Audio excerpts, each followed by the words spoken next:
Hi, this is Dave Douglas. You're listening to A Noise from the Deep, the Greenleaf Music Podcast. I'm here with Nadia Nordhaus. Hi, Nadia. Hi, how you doing? Hi. Oh, I'm okay. Hey, so this is a sort of a special episode that was recorded live with a panel of trumpeters Dave Ballou, Michael Rodriguez, Keon Harold, and the moderator Nadia Nordhaus. There's some trumpet playing, and there's some clips of Laurie Frink, who the session was dedicated to. We all studied with Laurie, and we're basically talking about our work with her and how special it was and how we still apply it and can apply it both as trumpeters and as teachers. So enjoy the conversation. The audio may come and go as people move around the room, and you'll hear an interaction with the audience.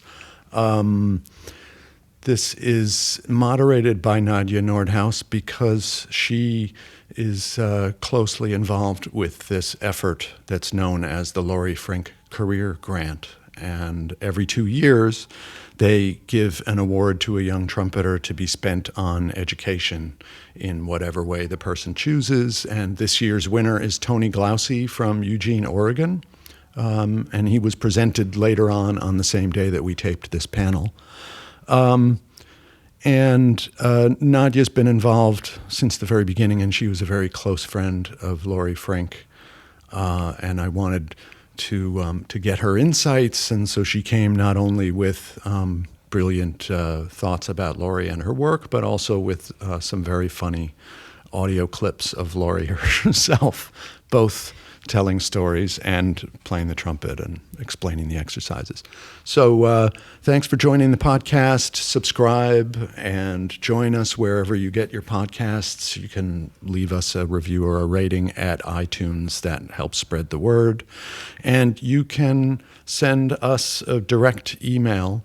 It comes straight to me. It's podcast@greenleafmusic.com. And I like getting requests for things that we could talk about, musicians we could talk to, different approaches. So thanks for listening, and here's Nadia. Welcome to today's panel discussion for the 2016 Font Music on the brass pedagogy of Laurie Frink. For those of you that didn't get the opportunity to meet her, let me tell you a little about the incredible, compassionate, smart, and wickedly funny woman. I quote from the NPR Jazz blog post from 2013, written by Patrick Jaron Watananen, titled Remembering Laurie Frink, the Trumpet Mother of the Jazz Scene. Laurie Frink was a great trumpet player, great enough to tour with jazz big bands led by Benny Goodman, Jerry Mulligan, where she played lead, and Maria Schneider, to be one of the first female trumpet players on the Broadway pit orchestra circuit in New York. As a freelancer, she was known for her ability to execute just about anything, no matter the level of difficulty. For 25-odd years, Laurie Frink was the go-to brass instructor in New York City, especially for improvising musicians. In addition to her private studio and online video chat lessons, she was on faculty at 3 New York City universities: NYU, the New School, Manhattan School of Music, and the New England Conservatory. She attracted students from around the world. Her method came from Carmine Caruso, a famed brass guru and one of her own teachers. Caruso was a saxophonist by trade, but his particular method of technique exercises, paired with personable coaching, made him a revered instructor. After Caruso, she started teaching more heavily, based on his method. This meant that she worked personally with students on how to practice, often designing custom exercises with her students based on their goals. She would go so far as to regularly attend her students' gigs in order to better understand specifically what they wanted to work on. Those students included many of the top jazz musicians in New York, players like Dave Douglas. Technique people think of as something being very cold, Douglas says. And there was something very warm about the way Laurie understood how to talk to people. Some people refer to her as their trumpet mother because a session with her was part psychotherapy, part cheering section, and part let's figure out the trumpet. With fellow Caruso student John McNeil, Frink wrote Flexus, a book of trumpet calisthenics designed to improve physical facility specifically for improvisers. Though Frink dedicated her career to serving others without expectation of recognition, the Festival of New Trumpet Music, a non-profit group which puts on trumpet-led concerts, feted her with a Lifetime Achievement Award in 2012. Yeah, Laurie is greatly missed by all of us. And we have a clip of her telling a story about one of her favorite movies, and there's a wonderful moral at the end of it. So let's hear Laurie talking. Have you ever seen that movie, The Rookie? It's like a Hallmark movie. It's with Dennis Quaid. Dennis Quaid. Mm-hmm. And he plays this 40-year-old high school baseball coach that gets discovered that he's got a fastball. He can throw 95 miles an hour. And so he gets in the minor leagues. And so he's a big star in his hometown because there's this 40-year-old guy getting in the minor leagues. It's a Disney movie, you know. I love Disney movies. I love Hallmark, you know. I liked it in the Hallmark movie. I know the formula. It starts out, everything's wonderful. It gets really shitty in the middle, and you get a little cry, but you know that everything's going to turn out okay in the end, so you don't feel really terrible. You just get to cry a little bit, and then you know, I love Hallmark movies. Anyway, back to Dennis Quaid. There's a scene in this movie that I think applies to playing so much of the time. And so many of us get lost in being overwhelmed, you know. So he gets with the minors, and his wife says, go. You know, this is your chance, go. And so she's home taking care of the kids, and of course when you play in the minors, you don't get paid much, so there's family's struggling, and she takes a job, and blah, blah. And then he's traveling with all these kids. You know, the minor leagues are all like, 19, 20-year-olds, and he's 40. And they call him the old man, and, the minor leagues are like being on a bad truck and bus. You're like on the bus all day, and then you play baseball, and he's old, and his back hurts, and, and everybody's teasing him, calling him the old man, and blah, blah, blah, blah, blah. Well, at one point, he's getting ready to give up. He calls his wife, and things are a mess at home, and, it's like, maybe I should give up on my dream, and I'm going to come home, and blah, blah. And she encourages him not to do it, but he's not sure, and he hangs up the phone, and he's all dejectedly walking back to his hotel. And as he walks past this, like, kind of a kids' baseball field, there's a bunch of kids getting a baseball game together, and they're running around, and they're laughing, and they're pushing, and they're having a great time, blah, blah, blah, and he has an epiphany. The next day, he goes into the locker room where all these guys from the minor leagues complaining about being in the minor leagues, they want to be in the major leagues, blah, blah, blah. And he walks up to this friend who is particularly pissy to him all the time, and he says, do you know what today is? And the guy says, no, what? He says, today's the day we get to play baseball. Now, do you remember when you were a kid and band rehearsal was happening? It was like, yeah, I'm going to band. Yeah. Did you play the trombone because the first day you had it? Did you go back to it the second day because you sounded so good day one? I don't think so. Yeah. You went back to it because it was fun. Yeah. And you wanted to see what else you could do, not what can't I do. And you didn't feel like that for a second because you knew you didn't know. Well, it's the same thing now. Yeah. That same little girl wants to play the trombone and wants to go to band practice, but there's all this adult crap in your head. Yeah. Right? So, as Herbert Clark said, always approach your cornet in a happy frame of mind. It's true. It's like, yeah. I mean, what we do is absolutely ridiculous. It's insane. And you, with this, at least I have some little respectfulness there. You're just one moving part. How hard can it be? God. Anyway, so that's my rookie of the year. Yeah. That's my rookie movie. I love that. Do you know what today's the day? I'll introduce each panelist as we go. Let's begin with Dave Douglas. Dave Douglas is a prolific trumpeter, composer, educator, and entrepreneur from New York City, known for the stylistic breadth of his work and for keeping a diverse set of ensembles and projects active simultaneously. His unique contributions to improvised music have garnered distinguished recognition, including a selection as a Doris Duke Performing Artist, a Guggenheim Fellowship, an Aaron Copland Award, and 2 Grammy nominations. While his career spans more than 50 recordings as a leader, his active projects included his quintet, Soundprints, a quintet co-led with saxophonist Joe Lovano, Riverside, a quartet co-led with Chet Doxis, a duo with pianist Yuri Kane, and debuting in 2015, High Risk, an electronic music-influenced quartet with Mark Juliana, Jonathan Marin, and Shigeto. He is a co-founder and director of the Festival of New Trumpet Music, which was founded in 2002 to support new music by a diverse community of trumpet and brass players. He also hosts a podcast called Noise from the Deep, which was named the top jazz podcast by the Jazz Times Critics Poll in 2014.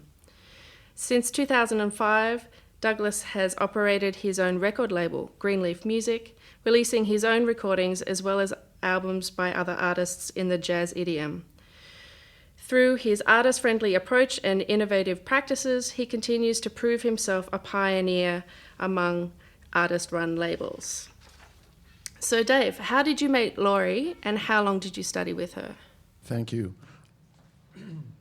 I just want to say first, I couldn't have done any of that without Laurie Frink in my life. And I practiced the routines that she taught me every day. Usually it takes 2 hours if I have 2 hours. If I have more time, it takes longer. And so I met Laurie in, I studied with Carmine Caruso from 1984 into 1987. And then when Carmine passed, and I went without a teacher for about 8 years, and I continued to do the routines that Carmine had given me, but my needs changed, and at a certain point, my chops just totally fell apart, or at least I thought they did. And I knew of Laurie, but I'd never met her, so I scheduled a lesson and went in, and we were speaking the same language.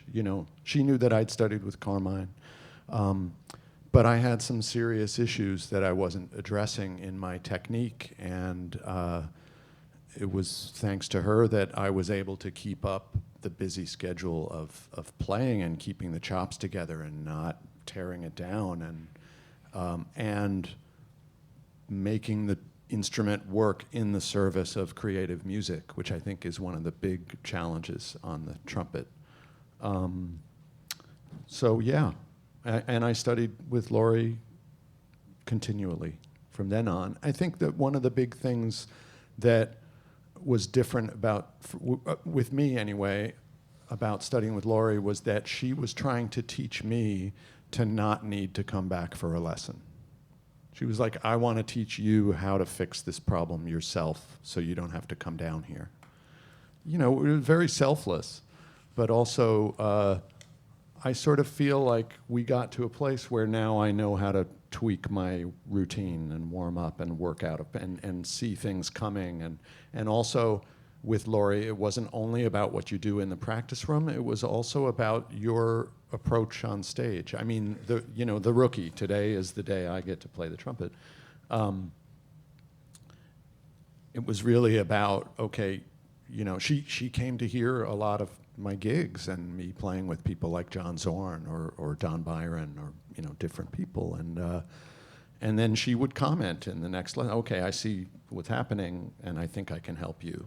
And part of it would be psychological, modifying your approach to make sure you're adapting your body to the instrument, but also make sure that you're adapting what your body is doing to the creative needs of the moment in the music, which was sort of a big revelation for me. All right, Mike. This is Mike Rodriguez, everybody. Let me read you a little bit about Mike. Except for I noticed that this one, I don't think this is up to date because it doesn't say anything about the Grammy nominations. Yeah, it's old then. It doesn't say anything about Maria Schneider. Oh. I need to. All right, we'll talk. We'll talk after. Oh, okay. Trumpeter and composer Michael Rodriguez was born in Queens, New York.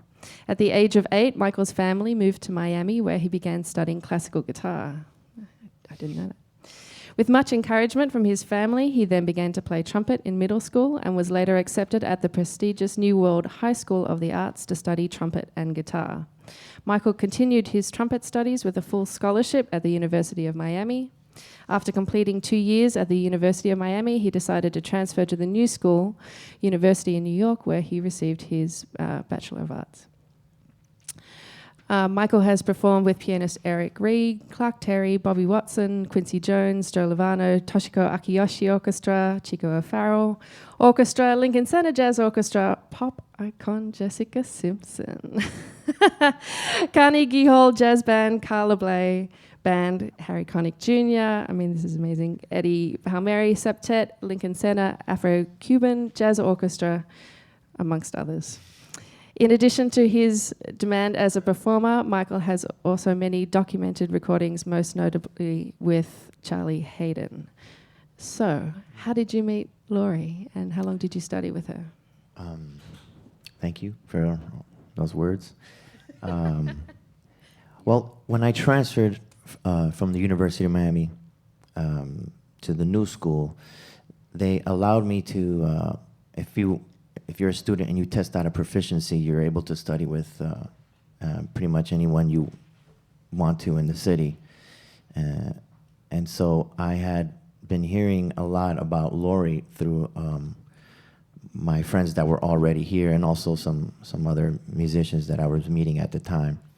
And so I was always struggling with chops and endurance and whatnot, and so everybody was telling me about Laurie, that she works on these things, and that if I have ever heard of the Carmine Caruso method, and I didn't have any idea what any of that was. So I just went for it. I said, I'm gonna go see her. And so I went, and I was able to schedule. See, at the school, they gave me 9 lessons in total, 6 with your jazz teacher, and you could split them up, 6 with a jazz teacher and 3 with whatever you want. So I decided to do 6 with Laurie, and 3 one semester was with the great Joe Magnarelli, and another semester I did 3 with the great Lou Soloff. But my main 6 were always with Laurie for 2 years, the 2 years that I was in school here. And my first lesson, walking in, I was very nervous. I was 19 years old, and went up to the apartment, and it was like, wow, it's a real New York apartment, like, because it's loaded with history. You walk in the apartment, and it's wow, this is what it is. This is the dream right here. And she had a student in there already, so I was just waiting in the living room. And should I talk about? Yeah, she had this cat. But we could. Well, she had this cat. I remember her. She said to me, "Oh, hi, nice to meet you. Just wait in the living room and don't pet the cat. It bites." And I said, "Okay." She went in. She was just finishing off the lesson. I was just in that rocking chair, just kind of waiting. And then here comes this cat, and I touched it and it bit me. And she's like, she heard me go, ah.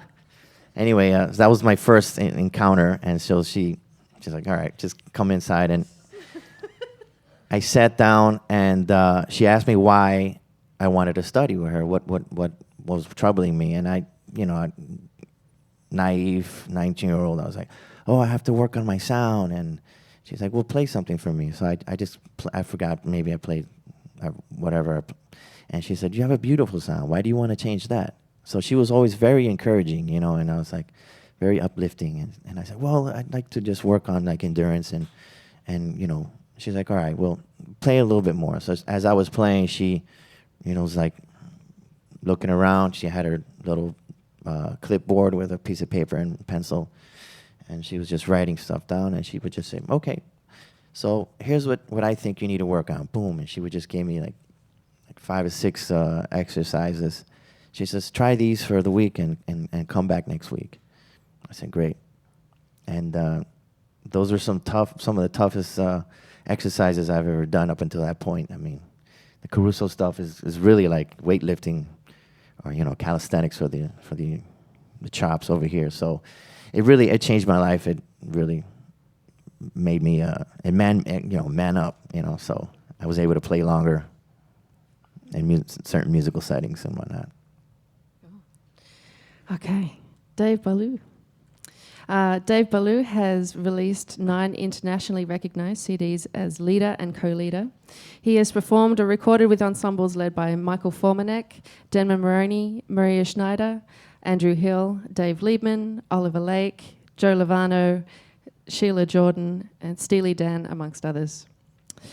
Dave is currently serving as an associate professor of music at Towson University and is the coordinator of the jazz/commercial music division.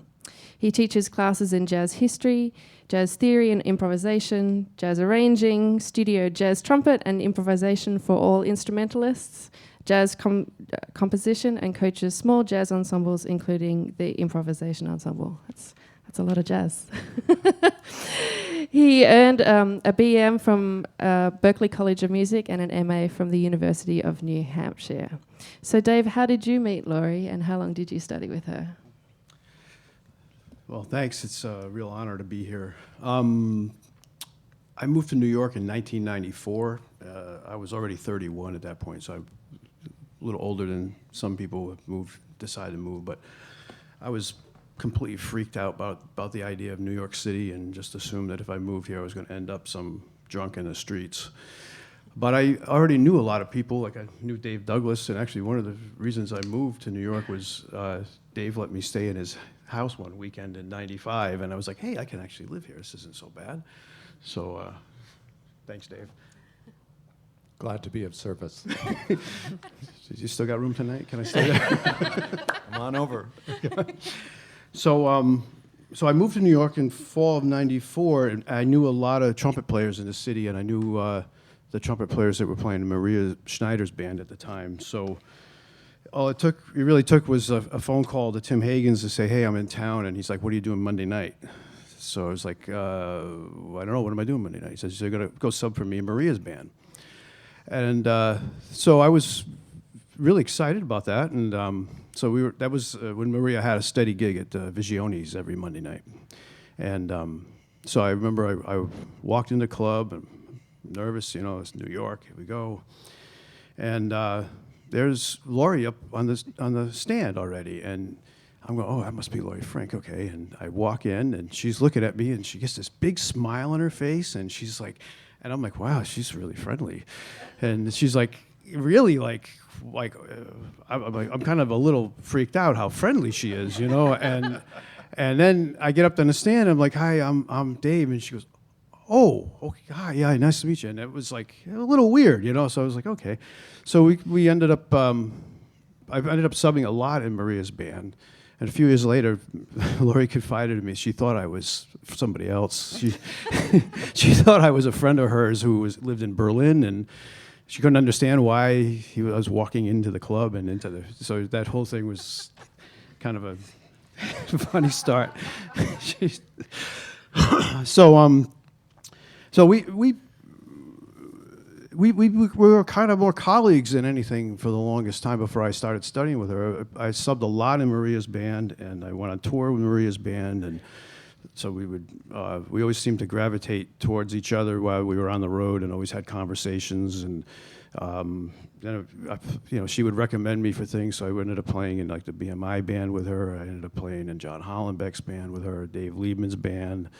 I ended up playing with her a lot, and I knew people were studying with her, and she would never like coach you on a gig and mention anything to you on a gig. She always kept the gig thing and the teaching thing separate, which was pretty impressive. So finally, one day I said, hey, I want to come take a lesson, and I didn't really have any chop problems that I could think of at the moment that I really wanted to address. I just wanted to get better and see what she was talking about. So I guess it was around '95. I started taking lessons with her, and she gave me some, routines of things, and I would practice them, and I would start to really understand how this was helping my approach to the trumpet. and to music. And we'd always have conversations about the demands of being an improviser and how we could adapt things to work towards that. So it was great. I really became friends with her before I became a student of hers, and I feel really honored and blessed about that. Oh, one of the things is like this, when I started taking lessons with her, there's all these lesson sheets, right? But she didn't give me any lesson sheets in the beginning. She would give me all these exercises and say, "All right, see you later," and I'd be like, what was that? And I'd call her up and say, "What did you give me?" So I still have notes of like where I would write things down, and then next thing I hear, she's giving lesson sheets. I'm like, "Hey, can I have some of those?" So I don't know how that came about, but I through the years, she was somebody that I could really count on to run things by, talk about teaching, as I've been teaching at Towson University for 13 years now, and we discussed a lot of things about teaching, and she really helped me a lot to work on that and try different things. So she was a really good friend as well as a great teacher. So thank you. All right, thanks, Dave. Okay, and we have Keon Harold, cited by Wynton Marsalis as the future of the trumpet and one of the most sought-after trumpeters in the world. This St. Louis native and Mannes School of Music graduate is an eclectic trumpeter, music producer, arranger, and songwriter who is known for pushing musical boundaries through his composition and improvisational style. As a go-to trumpeter in the music industry, having been featured on nearly 100 albums ranging from jazz, R&B, pop, gospel, blues, and hip-hop, Harold has toured and recorded with or produced for some of the world's best artists and ensembles, including Jay-Z, Beyonce, Common, Erykah Badu, Lauryn Hill, Rihanna, Gregory Porter, amongst that's just a few of them. It's kind of an amazing list. He also has numerous musical placements in film and TV, including the biopic Miles Ahead, directed by Don Cheadle, where he is featured as the trumpet sound of Don Cheadle playing Miles Davis. So, how did you meet Laurie? I know. How did you meet Laurie, and how long did you study with her? Once again, I want to say thanks. It's an honor to be here. I met Laurie, probably 2001.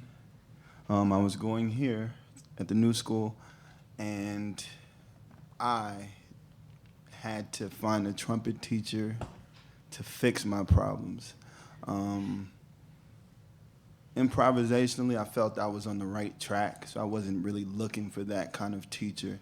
I wasn't looking for someone to teach me, how to play 2-5-1s. I wanted to learn how to play the instrument.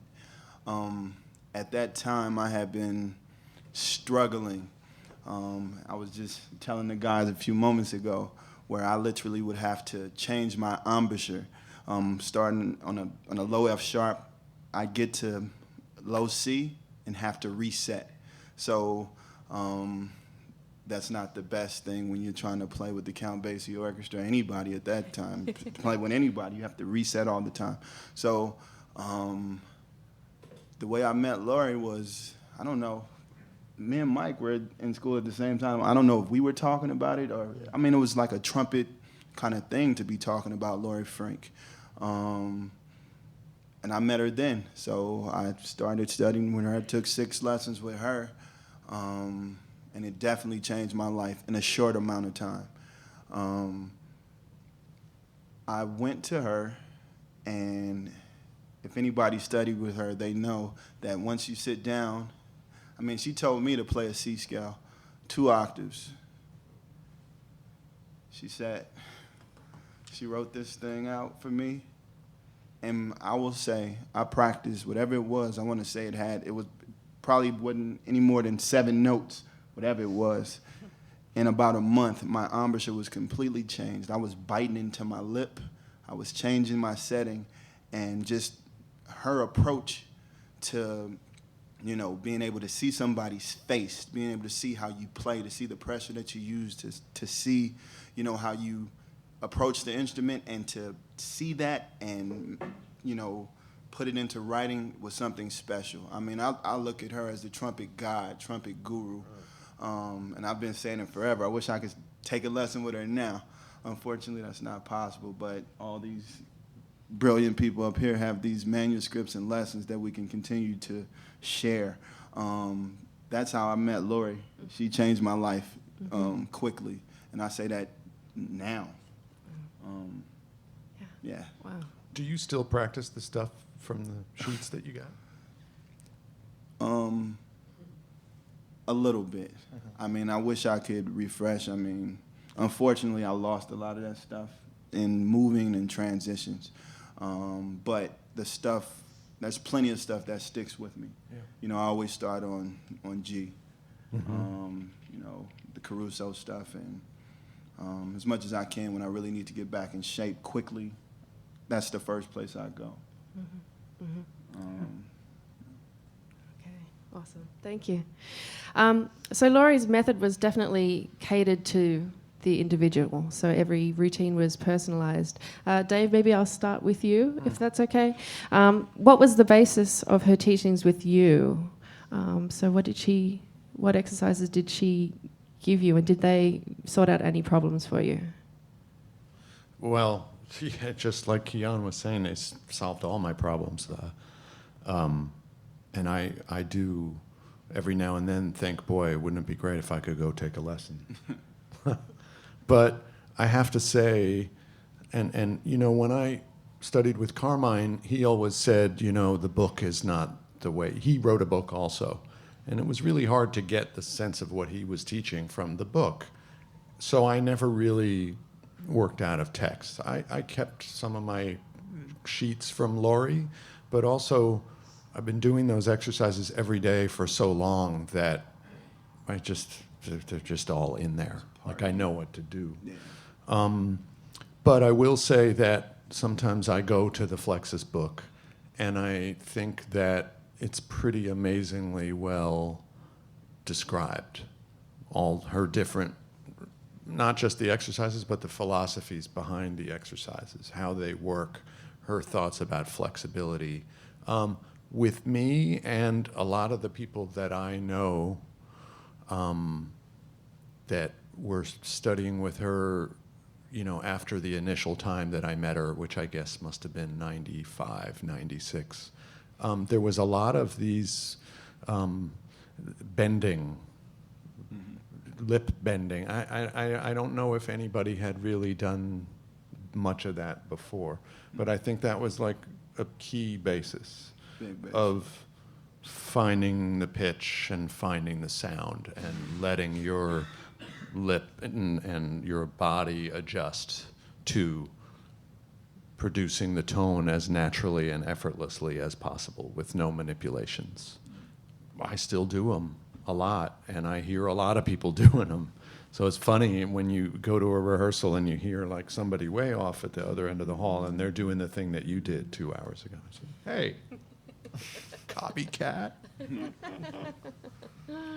I'll just say one other thing, that when I studied with Carmine, the lessons that I was getting was about, somebody said weightlifting. It was calisthenics. It was really like, let's build up strength and stamp, you know. It was really about getting the range and endurance and all of that. And I think what happened was I was gigging every night and I was on tour, and I was still trying to lift those heavy weights during the day. And at a certain point, it wasn't serving my chops at all. And, you know, and she probably, I don't remember it, but she must have called me stupid at some point. Because I was, you know, and she was like, look, why are you doing this? You don't need to do that anymore. You need to do this. And so it became all about how do you come down from the gig and how do you prepare and relax your chops. And one of the first exercises she gave me was she had me buzzing on a trombone mouthpiece to try to, a lot of people I know do that too, and it's just sort of relax and get the flexibility and the buzz going. She liked to say, now the next exercise to heighten your buzz, and then she'd get like a little twinkle in her eye. But it was, you know, very loose. You know, there's a great exercise that came from Carmine, the very, very soft low F sharp, which is a great relaxing exercise if you're under stress. I also did a lot of exercises with her that went from the very low pedal range up into the actual range of the horn and back down. And there's a few of those exercises that I still do. We were just talking about this earlier. Some of these, I do them like 50 to 100 times a day just to get the chops to feel right, And I think that, especially when you're an improvising player, you don't know what is going to happen. When your job is to go out and explore the unknown, it's very difficult to prepare your chops, your body, to meet those demands when you don't know what they're going to be. So I find that the lessons that Laurie gave were about, getting your body into a place where you could just do wherever your ear was taking you, you could go there. So a lot of that flexibility stuff, the bending, the pedal tone exercises, and, all of that is in the book. I'll just say one more thing. I feel like I'm going too long here, but she had an exercise that she called the noodle. Anybody know that? And it was an exercise about quick range changes, making big leaps and not resetting and having it just flow. And I have a sheet where it says advanced noodle. And I was like, oh, I see. And I said, well, Laurie, I work out of Flexus. How come this advanced noodle isn't in the book? And she said, well, I try to avoid calling anything advanced in the book because a lot of people just buy the book and open it to that page and start doing it, and then they blame you when their chops are destroyed. So, I mean, that's a great exercise. It's very difficult, and if you're working from the book, start at the beginning. And build up, because it is, I mean, the first time she had me do it, she put it on the stand in front of me, and I just looked at it and said, Laurie, I can't do that.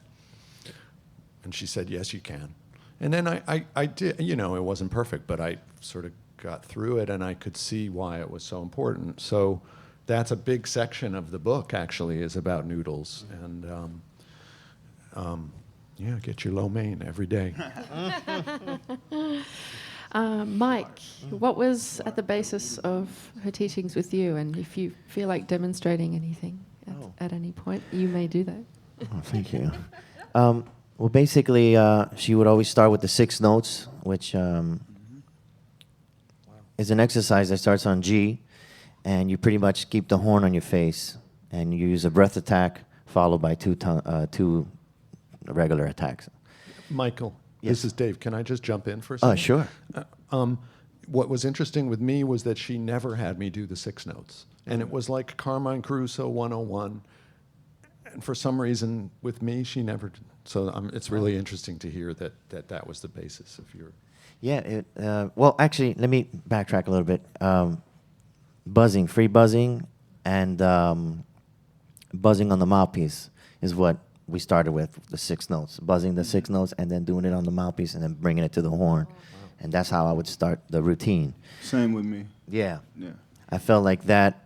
Again, I was really young, but looking back now, I felt like it definitely set the embouchure and the mouthpiece.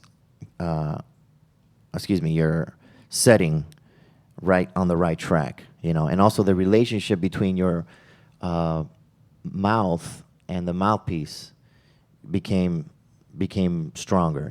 It's like, and then when the trumpet is pretty much, it's really the amplifier of whatever's happening here. So you need, the whole idea was to get this happening so that when you put it to the trumpet, everything is working fine.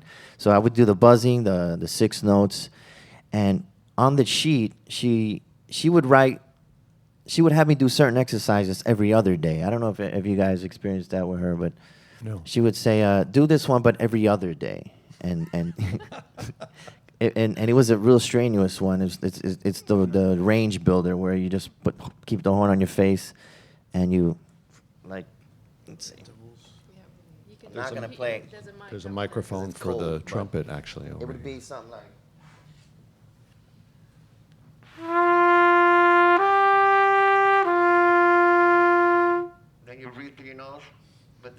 time.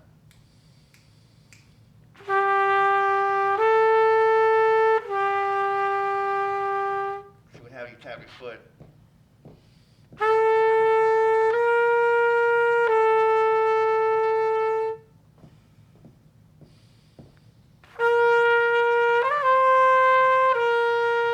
It's all breath attacks. And the horn is still in your face. And you go as high as you can possibly go until, she would say, until no sound comes out.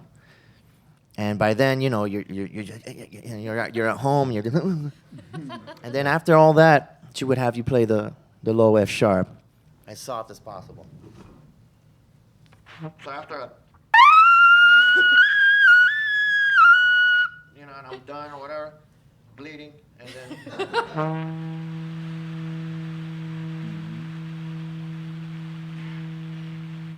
and let me tell you, after doing that rigorous exercise and going down to that F sharp, it felt amazing.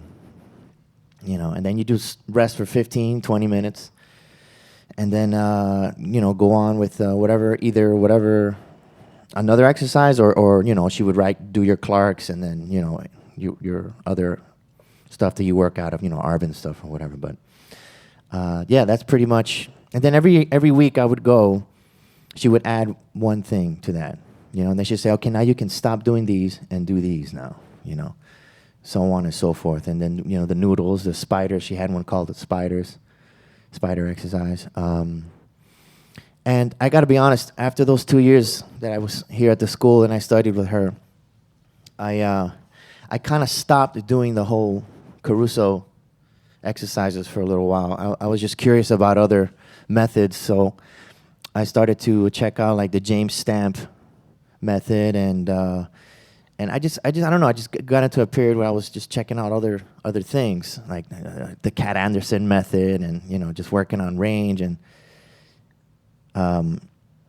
Maggio exercises, and buying all kinds of books and all kinds of mouthpieces.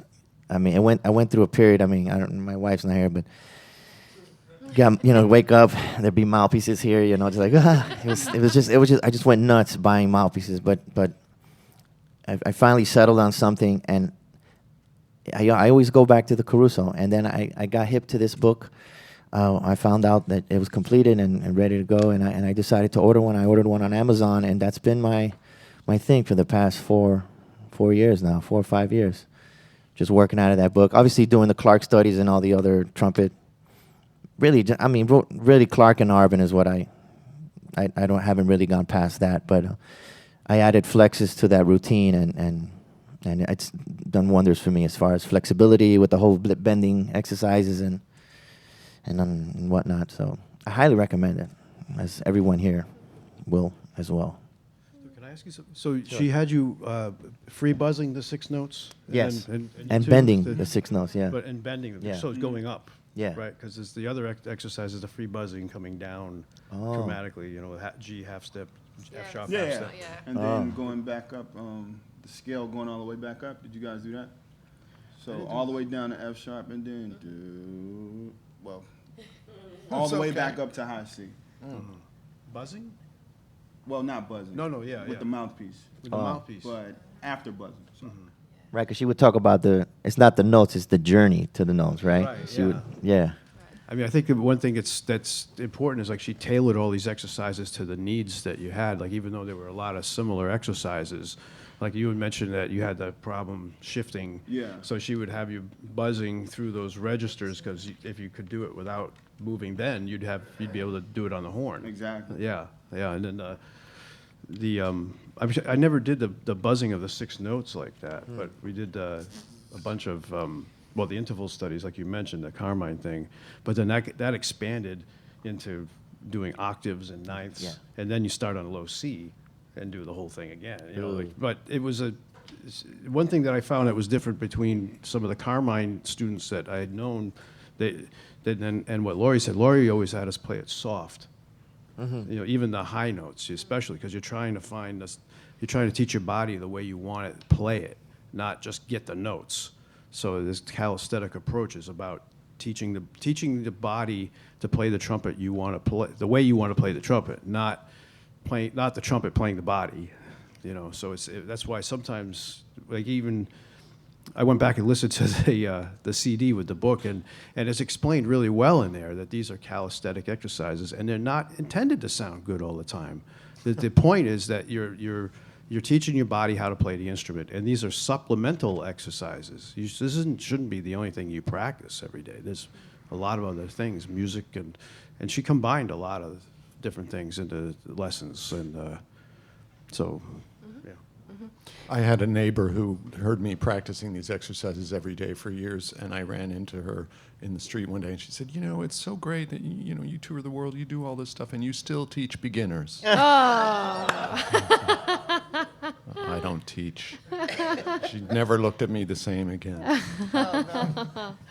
Well, since Dave mentioned the CD, do you think we should play maybe one of the tracks from the CD? yeah. Maybe we'll play track 5. Right, Dave Ballou was talking about this lip bend, and there's a CD that comes with the book Flexus where she, just very briefly, talks about it and demonstrates it, and she does it the way kind of you're not supposed to do it, and then she does it the way that she means. And what was it that you said? It's about the journey. The journey yeah. to the note. Connecting the different notes and ultimately different ranges, different registers of the horn. And so it starts at this very microscopic level of just the journey between two notes. So she's bending, she's not changing the fingering, she's just lipping. Preliminary studies. Track 5, The Lip Bend. The lip bend occurs first on page 13 and then throughout Flexus. It's achieved by using the lips rather than the valves to lower the pitch. Except for the preparatory pedal study on page 85, the lip bend is always a half step. Rather than sliding the note like this,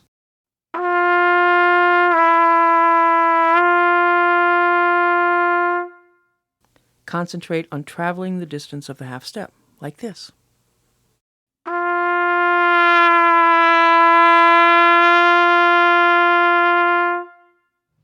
Right. Keon, did you do any of the bending exercises, the bend studies? Which exercises did you do? With Laurie, I mean, I didn't study with her for the longest amount of time, but for me, that exercise, going all the way down and back up, was what I was needing at the time.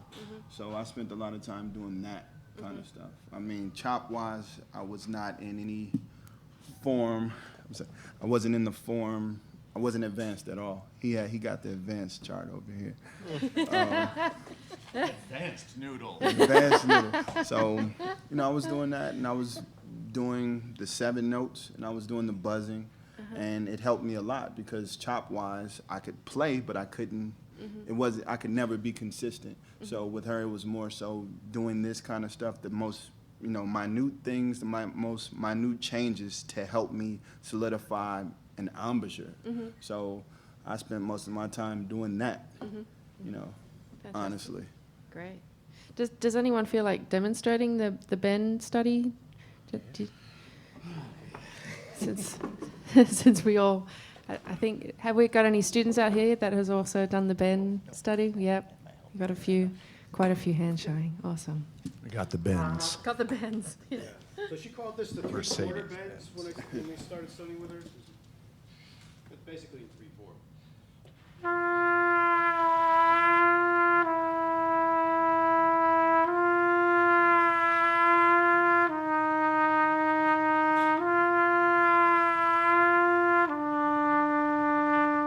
And when you need a breath, you just take a breath and keep the time going.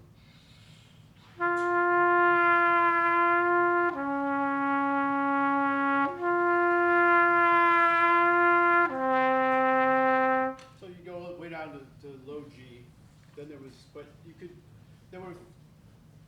4 parts to this one. That was the first part where you continue the bend, and then a dotted half note of the next chromatic note down all the way down to G. Then you do the second part.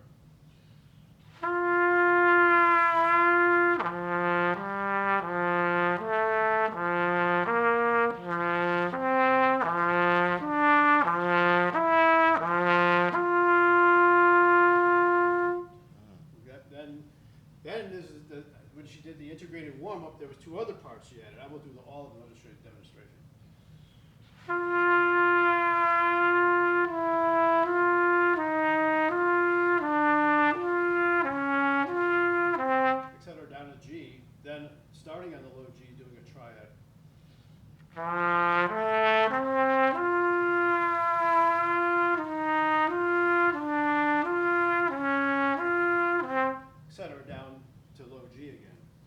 thing that was really cool was then you'd do it on C, on E, on G, on high C, on high E, on high G, and she said Burt Collins did them on double C.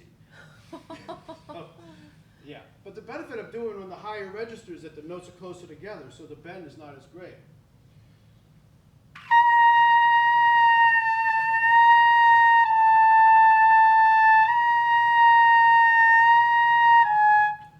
So it's really work on the aperture control.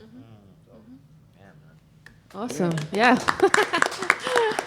Dave Ballou. I don't want you to have to hear me go through the whole thing. All right. So we already touched on this a little bit before, but are there any other exercises like from Clark or maybe Keon? Which do you do?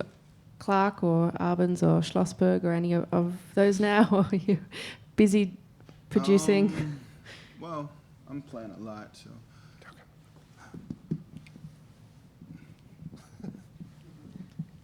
Some of the Clark stuff, I love to play the Arbin characteristic studies to stay in shape. I run that exercise that Dave just played. I do that one as much as I possibly can. I wish I could be more consistent. Mm-hmm. I'm telling on myself, but it is a reality. Yeah. But the basis of my when I pick up the horn is definitely what Laurie laid out, honestly. Mm-hmm. So. All right. Dave, how about you? Do you supplement? I do supplement, but that bending exercise, I know it well, and I'm just wondering, I never did it above G at the top of the staff, and when I do that, it goes down 2 octaves. So as you continue up, do you still keep going down all the way to low G?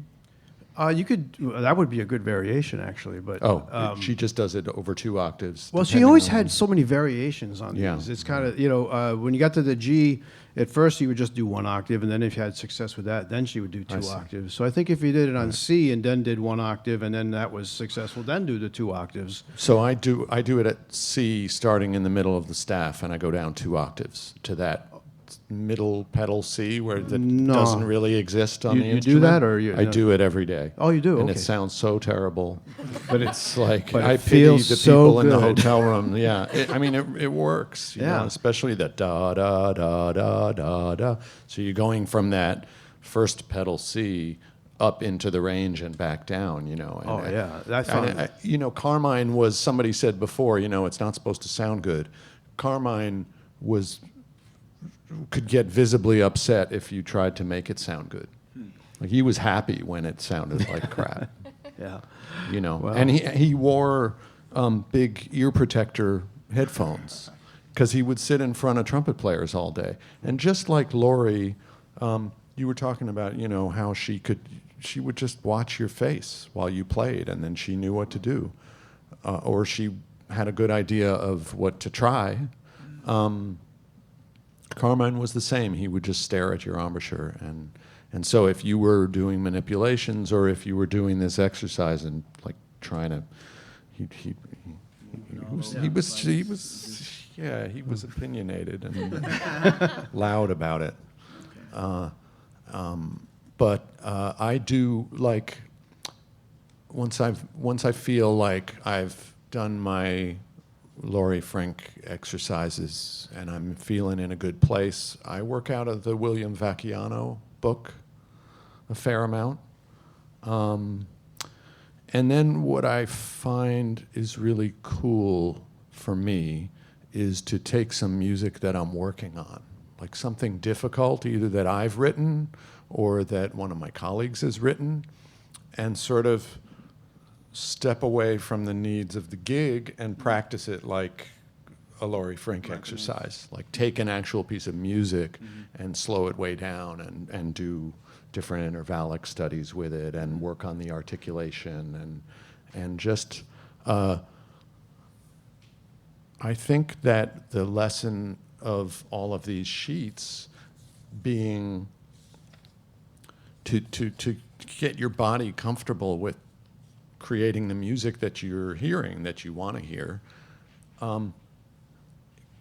can be applied to that creative aspect too, even though Laurie didn't teach that and Carmine didn't teach that. But I sort of feel like I try to approach the music that I'm being asked to play and get myself into that same comfortable place where it's happening easily. So I think that I apply some of these ideas to the creative. Yeah. If I could add something to that, something that maybe not a lot of people are aware of, but Laurie was a super creative person. She, she started out, playing in big bands and playing lead trumpet, which is kind of unheard of that a woman was playing lead trumpet in big bands in the 70s and 80s. The and one she was playing it in. What's that? Especially the artist she was working with. Right, yeah. She was definitely groundbreaking, and I mean, it was very difficult for her, there's no doubt about that. But when we started having conversations, she started asking a lot about improvisation and free improvisation. And she was from this world where, only the geniuses improvised.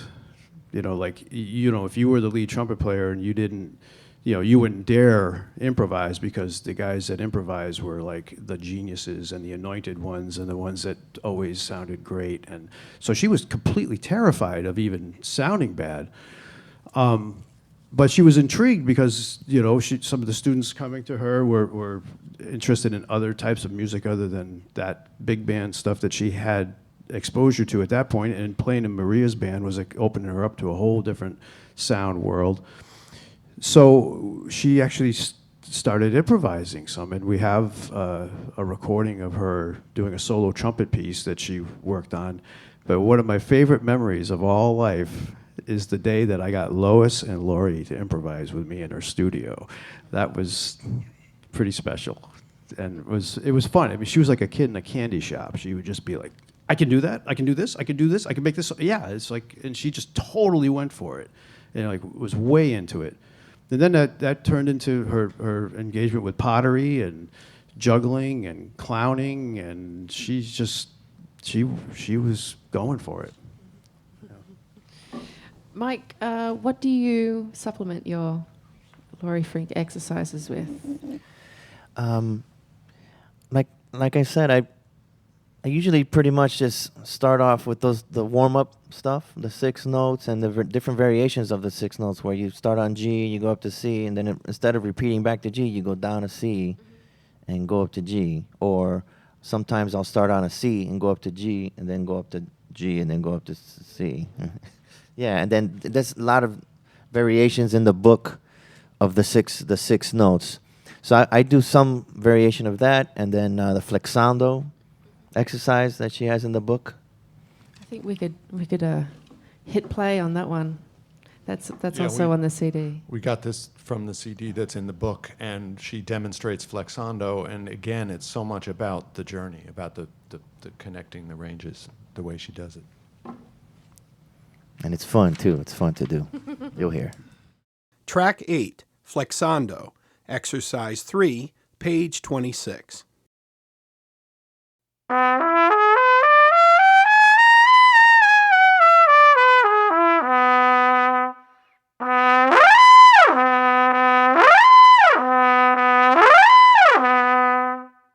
Yeah.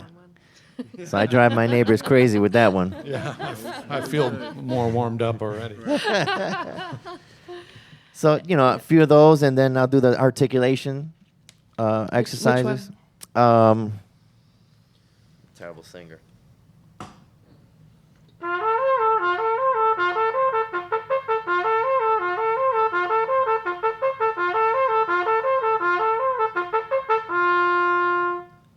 So the idea is you slur. Yeah, the idea behind articulation and the way she explains it is that it should be the same, or conceptually the same as slurring.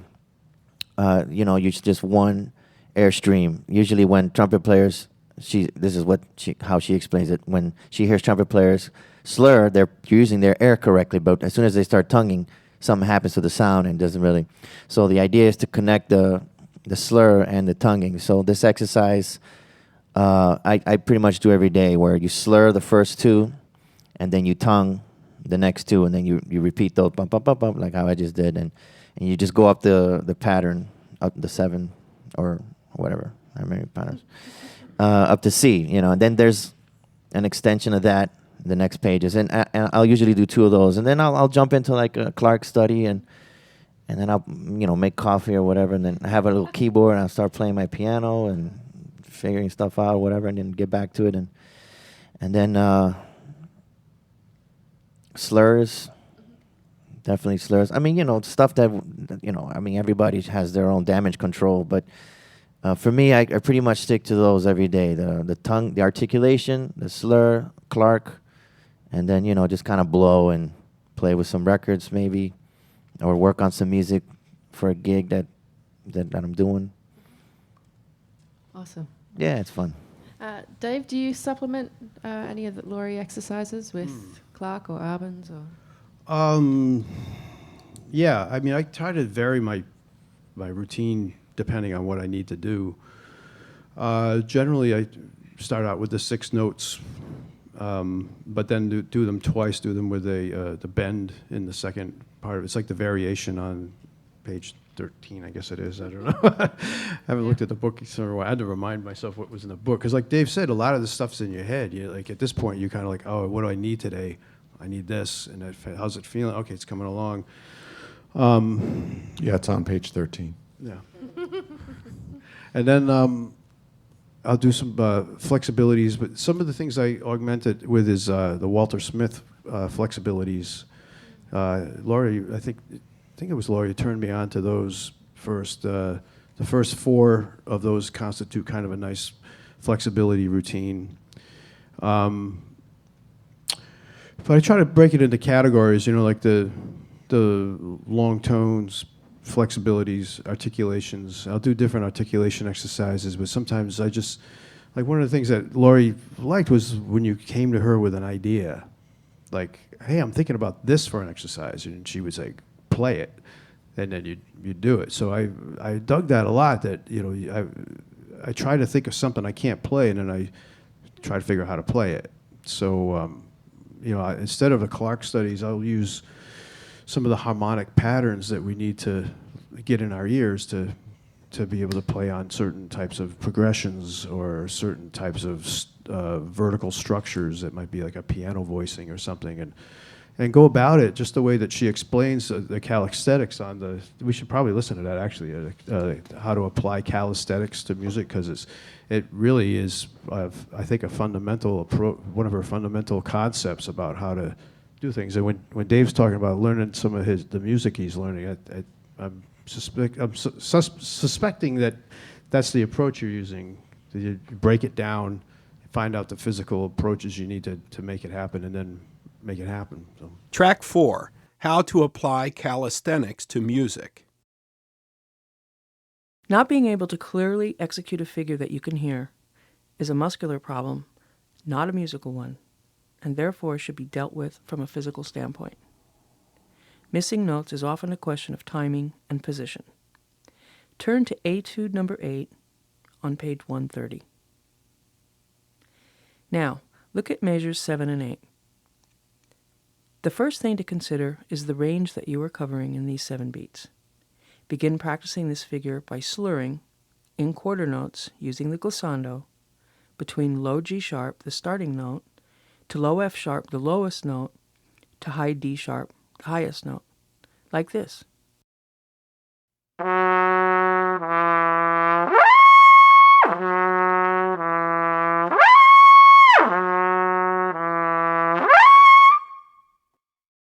When these moves become familiar, gradually fill in the other pitches, still slurring in quarter notes.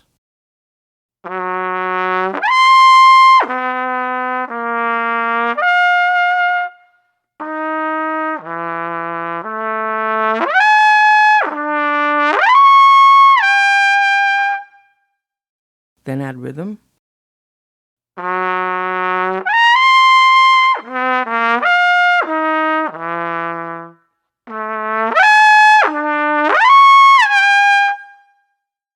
And finally, add the articulation.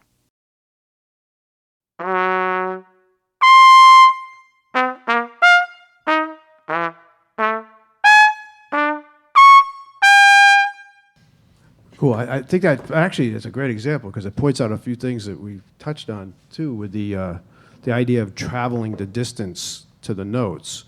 And there's like the glissando between the notes, but there's two things. Like this came up when we did the Brass Summit. Actually, we were talking about this. That there's the glissando between the notes that helps you learn the travel, the distance of the note. But then when you go to play the note, you have to. It's an instantaneous action. So you're teaching yourself the action, and then later on, you're removing glissando and just having the action of going from one note to the next. We'd just like to open it up to the floor. Does anyone have any questions for somebody in particular on the panel or for everybody? Don't be shy. Yeah. I'm not so familiar with the methodology of Frink, but tonguing is an important thing when you play the trumpet. What did she teach you about that? I'm just going to translate so that it gets in the microphone. So we've been talking a lot about flexibility and range, and you're pointing out that tonguing is a big, important part. And what did Laurie have to say about that? Anyone want to add? Mike? Oh, yeah, well. The articulation exercise I demonstrated is something that, I got from Flexus. When I started with her, as far as tonguing, I don't recall, because I lost my sheets as well. They're somewhere in a box in my closet from moving and whatnot. But in this book, the Flexus, it has a lot of tonguing exercises in combination with slurring. So the whole idea is that the tonguing and the slurring should be the same airstream, conceptually. So when I first started learning tonguing, I started with this. I was like 14, 15 years old. I started with this Cuban trumpet player down in Miami, and he was big on tonguing. So for me, I come from tonguing. We can edit that. So I respected the trumpet method of tonguing, but the Flexus is by far, I think, as far as making the note speak, and also the airstream, air. That's something I personally have trouble with, especially when I'm playing, and the chops start to fail, and I'm like, you start the psyche starts getting, it's like, oh no, but it's just air. You think air. So if I just breathe and get a good amount of air in there, it'll get me through this gig, and it always does. And then you have a warm down that you do, and you're good for the next day. But with the tonguing, air, slurring combination really works, at least for me, yeah. Just about the tongue, she has a whole chapter on articulation and slurring and tonguing, and I think she would say tonguing should just not be a break in the flow of the air, but just a separation in the flow of the air.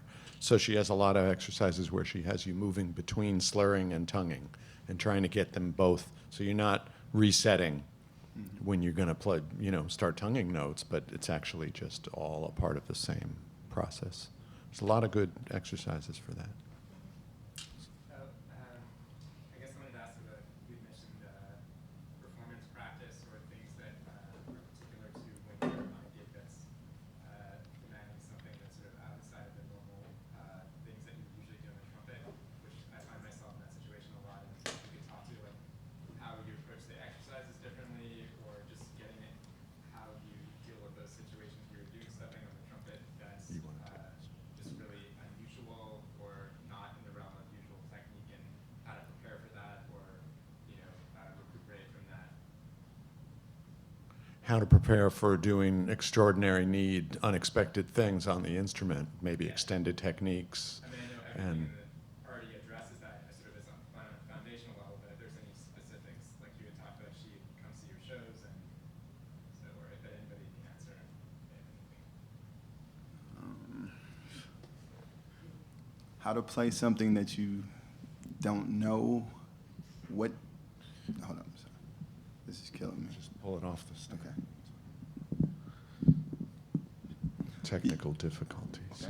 There we You're go. asking how to prepare for something that you don't know. Well, I mean, I can do a little more. I do a lot of playing with like a trumpet where I'm using a slide and valves at the same time. So it just creates a demand that I got to address it for a little bit, but it's still like a totally unknown territory in terms of what happens to the chops when you do that. So just if you have any experiences, that are in somewhere in that realm of physical demands. Yeah. Interesting. I've never used that instrument, so I couldn't answer that. Anybody else? Well, I think primarily the exercises gives you a baseline. They give you like this is where it feels like when I know that I'm ready to play, or this is what it feels like when things feel right. So the exercises to me, like I can get into extreme situations and distort my embouchure, and I can do this and that, but I know what that baseline feels like, so I can get back to it. And sometimes, it's a trumpet. It's it's metal on flesh. Who does that? Right. So there's going to be times, as a trumpet player, especially somebody who's exploring these other areas of the sounds. The thing that's amazing about the instrument is that the sounds that you can get from the instrument are incredible, as you know, playing the instrument you have. So having that baseline to come back to, it's like your body knows where it is even more than you know mentally. So that's really the one of the things that's so beneficial about these exercises and being an improviser, is that we all end up those zones where we're beat up and we're not sure, but we know how to bring it back because we're familiar with what it feels like at that point. Is that helpful? Or? I would just jump in. Do you want to jump in, Nadia? Oh, I was just going to say that maybe along those same lines we could talk about recovery. Like, what would we do after a really strenuous gig? Is there something that you would do to kind of recover from that? Well, I would just, asking about, special horns and extended techniques, I would try to bring that stuff into your practice, which I'm sure you already do. But, that's, I think, how you get comfortable with what's going to happen. You can never know everything. But she, in the period when she started coming to hear me play, I was playing on some really, really strenuous gigs where I had to play really loud and do a lot of extended techniques and distorting the chops and just crazy stuff. And she told me, she said, I can see why it's difficult. And she developed some exercises out of that. She told me in one of my lessons that she'd spent 3 days destroying her chops to see what it would feel like, and then to see what the exercises would be to build it back up. And that's what she gave me, and it really helped. I was looking at Keon on that question because I've seen you play in so many situations where the music is really, really loud. Mm-hmm. And as a trumpet player, that's another adaptation that can be hard. Even if you've got the mic and the monitor, you still have to probably at times play at a dynamic that you might have to go to a gear you don't even think you have, but you get there. Try to get there. Let me ask you a question. So the techniques that you're going for, is it stuff that you've heard before, or is this new stuff for you? Whether it's harmonically, is it harmonic? Is it technically just something that you, with your new instrument, has to invent? Because ultimately, the instrument, the technique of playing a brass instrument. Go ahead. Sorry, go ahead. I was saying, the technique for a brass instrument, obviously there's a million ways to skin this cat, but since we're talking about Laurie's method, it's a pretty straightforward way of approaching how to bend notes, how to align your tonguing, how to get it rhythmically in line, to separate your notes, to keep it smoothly. But your advanced technique is, I guess, pushing you to go somewhere else improvisationally. Is that what you're saying? Yeah, in both contexts. I'm coming from studying North Indian vocals, so I'm trying to adapt a very specific style. And so, the thing that creates a lot of challenges is doing bends that are really slow. So with the slide, I mean, I don't want to get into specifics, so that's why it's a little it's a difficult area to figure out, because it's something that, you might do a semitone bend in Laurie's routine, but then, doing a bend that's really slow over like a fourth or a fifth, and then how to sort of have your chops negotiate that, But I mean, what you were saying, I think getting that connection with the body, and even in those basic settings, and also integrating more. Like sometimes I find I refrain from integrating it, I think, enough. Like just doing integrating the slide in the general routine, because I'm afraid of like going too far. But then that's the thing, when I am playing, then I'm a little bit at a loss because it's more unknown. Mm-hmm. But anyway, I don't want to take up too much time. I just think that knowing the kinds of demands that happen on different kinds of gigs, Laurie gave me the tools to know how to warm up for those different things. For example, that strength exercise that Mike demonstrated, where he was doing the seconds and going way up into his highest range. When I have one of these really tough gigs coming up, I start maybe 6 days before adding those kinds of things. And that's actually a straight Carmine Caruso exercise, and I'll do it on seconds, thirds, fourths, fifths, sometimes sixths. And it's more about, let me just develop the strength that I know I'm going to need. I'm not sure what's going to happen, but it's going to be ugly. And I want to be prepared. I want to just feel like, okay, my chops are going to be able to withstand either how loud I'm going to play, or how loud the drummer is. How loud the drummer, how loud the saxophonist is, all those other instruments. It's really, you can't be too careful. You can't trust them for a second. Yeah, why don't you speak in the mic? Come on up and grab the microphone. So after the preparation phase, once you're already on a gig or performance, and you're given a piece of music that's in the ends of your range or endurance-wise, what's your advice as far as avoiding injury, yet still being able to put forward the part that you're given? Rest. Air. We have two answers so far, rest and air. Rest and air. Yeah. Rest and air and water. I mean, these these exercises, for me, create a platform, basically. That's the way I kind of go about it. Create a platform that you can rest your trumpet on and withstand the amount of air pressure you're putting out, depending on the demand of the music or whatever it is you're playing. If you're playing lead, that's a whole nother monster, and you have to have the right equipment for that, and concept. Also, you have to know the history of lead playing. You can't just be like, oh, I can play some high notes, I can play lead. Yeah, cool, but you gotta swing and put some stank on it and all that. That's a whole different monster, but it's still, you need air and a concept, and a platform. So that's the way I kind of view.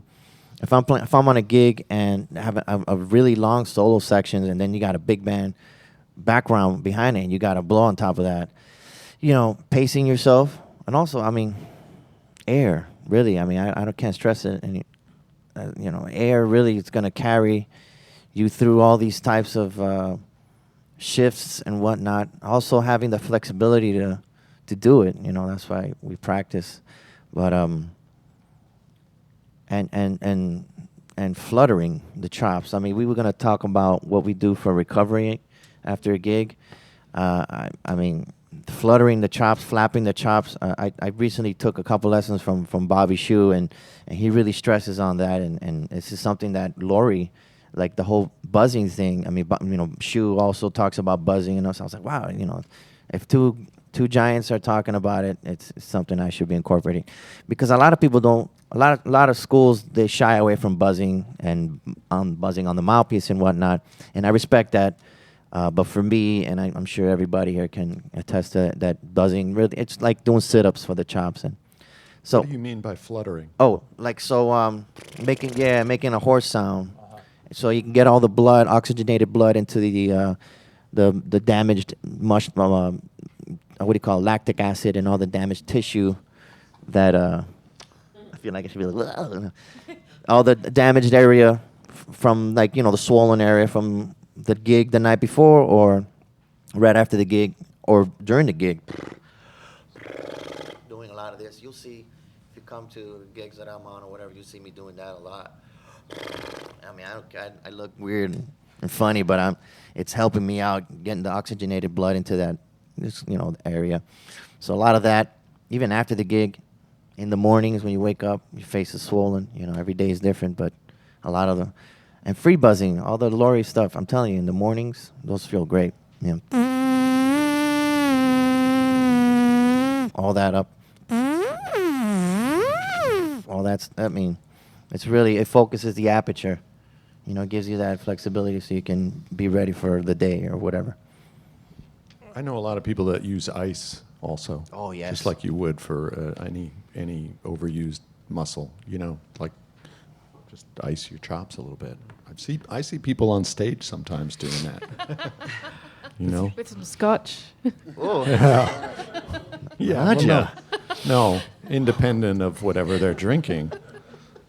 But, I just want to, in reference to your question about, okay, now I'm prepared and I'm on the gig and I have to, one thing that Laurie said, and Carmine said this too, is just that all these exercises we're talking about removing manipulations and getting everything even. But once you're on the gig, all bets are off. You got to do whatever you can do to make it sound the way you want it to sound.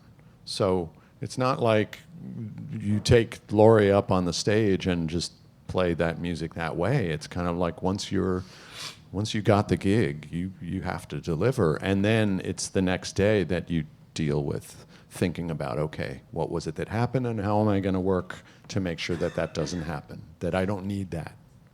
But when you're on the gig, you need it. If you need it, you should do it. I think that's really important to remember, though, because these are exercises for practicing, and then you should let the effects of them come into your playing. So that it's a calisthenic exercise. So the idea is that your body is going to adapt to this way of playing. So when you practice it, that's your time to think about it. But when you're on a gig playing it, you got to be into music. And that's what this is about: is to allow you to be able to your body to perform at its highest ability, because you're doing the preparation before. But when you get to the gig, you got to kind of, all right, here I go. I might have to do that. But by the same token, going along with, if you get something handed to you that looks really scary, right?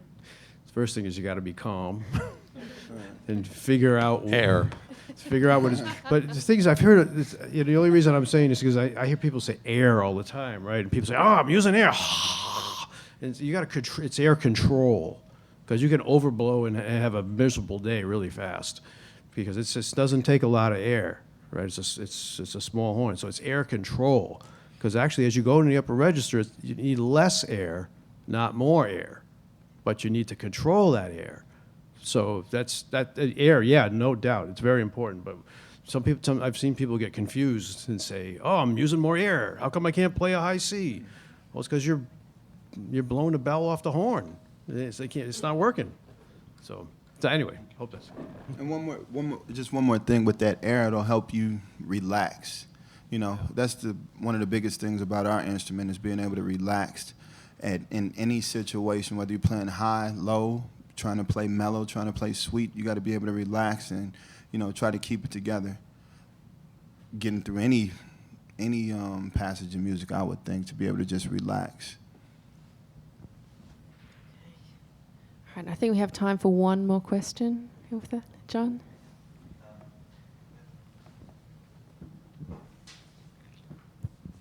I heard you guys talk about routines, daily routines. I stayed with Laurie for a long time, and we went as far as day 1, day 2, day 3, day 4. We broke it down like that for different days, and then she had hour warm up, 2-hour warm up. I was just wondering what your guys' experience was with, if you guys got as specific as that, or if she just, I think partly she did it to control my over practicing, in some ways. But I was just curious about multiple routines, or if she let you just kind of figure it out on your own. Well, she, like I mentioned earlier, she would sometimes have me do certain exercises on certain days, like she would say, every other day do this exercise, and don't do this exercise. The same day you do this one, do this one, or don't do this one. So, it got that specific with me. Okay. It got that specific with me. So, yeah. My experience was that it takes me a long time to warm up. And she was sympathetic to that, but she said there's going to be days when you don't get 2 hours to warm up. What are you going to do then? And she made some suggestions, but it was, at that point it's really up to you. I've got 30 minutes. I'm going to try and get as much of this in as I can. But yeah. There was nothing systematic about it for me. Okay. Anyone else? No? Okay, well, I think we're out of time, so we've come to the end of our discussion on the methodology of Laurie Frink, and hopefully you've gained some insight into what made it so successful, and hopefully you have some ideas on how you can incorporate that into your own practice. Please check out her book, Flexus. It's co-written by John McNeil, and please also check out fontmusic.org for all things trumpet. Also, if you want to go to lauriefrink.com, it's got information on the Laurie Frink Career Grant, which is awarded every 2 years to a deserving young trumpet player. And in fact, we have our second winner. He's at the back. We can stare at him. That's Tony Glausey, everybody. So we have an award ceremony following this at John McNeil's concert at 5 o'clock. I'd also like to give a really special mention to Lois Martin, who's up the back. That's Laurie Frink's partner of more than 20 years. This discussion was recorded. Yeah? Oh, yeah. She recorded that in a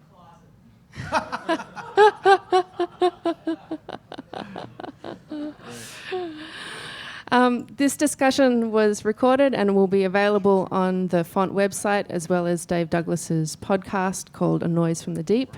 Finally, I'd like to thank all our panelists. We've got Keon Harold, Dave Douglas, Dave Ballou, and Mike Rodriguez. And many thanks to the Font Festival for organising this panel. We've got Susan Ryan, one of the board members, Dave Douglas, and the whole crew, Lucas Frey, everybody here. Thank you. Thank you so much.